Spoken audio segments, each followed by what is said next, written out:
Right then, so as you've seen from the actually nice edited videos, we've got Farmer Phil's Chieftain back in the yard. The engine's out, the gearbox is out, and we've started needle gunning. So you can see the difference here. It's ready for primer and paint now on the front. Just most of the turret's done, and a fair bit more to do. And then today we've got the big job. We are going to chuck a gearbox in, well, paint the engine bay, chuck a gearbox in, chuck an engine in, then hopefully in the next week we'll have this thing running and driving. Because of course this is, as far as we're aware, the only road registered Chieftain battle tank in the country. So ideally we want to get this thing up and running as soon as possible, because we want to drive it down the road before anyone stops us. But yeah, so for now the lads are going to get on with some needle gunning. We're going to get the engine bay prepped, Jack's going to paint it, and then we can try and drop some engines in. Because unfortunately this one, the engine, we don't think it's beyond repair yet, but the supercharger's smashed up, the gearbox is leaking, the main on the gearbox is leaking, which I could show you actually because it's in the shed.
Right, so now the engine bay is painted, the next step for Farmer Phil's tank is to fit an engine.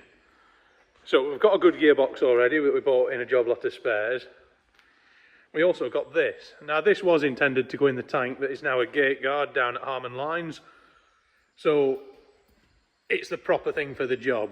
So with that being a Mark 11, it had the yellow top L60, which L60s are bad to start with, and apparently they were junk, even more so. And the one to have, the best of a bad bunch, is a 13A, which we have. So seeing as we're potentially going to be driving this one down the road, we thought it best to have the best engine we've got in stock. Plus, we do have a few L60s, as you can see. So before we put it in, we thought we better make sure it works. Now when we bought this, we were shown a video of it running, we were assured it runs. So we just checked all the oils, all of which were low, so it was a good job we did. This is the most important, this is the governor oil. Without that being full of ATF to look after the injection pump, these like to run away. Put a piston out, normally straight through there, straight up through your shed roof, and for whoever's poor unfortunate bugger happens to be on top of it. So we'll give this a start now. We'll set some GoPros up. We're going to hope for the best, but prepare for the worst. So we've got a bit of board ready to slam over the air intake here if we need to. But to be honest, if it lets go that bad, I think we just run. Because possibly go wrong. I really don't want to be anywhere near one of those pistons coming out. I think it would be a good engine. But I think we set a GoPro up, so if a piston does fucking leave the chat, at least we get a video that'll give us 50 quid towards buying a new 10 grand engine. So yeah, if you're watching this video and you do see in about 2 minutes this thing put a conrod or a bearing or anything out to the side of the engine or the top of it, please send us some money, because replacing this will be expensive. But anyway, fingers crossed it doesn't explode, or if it does explode, we at least get it on camera. And here we go. We've got a fire extinguisher ready? No. Brilliant. Go on. Ready? Yeah.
But yeah, engine, gearbox in.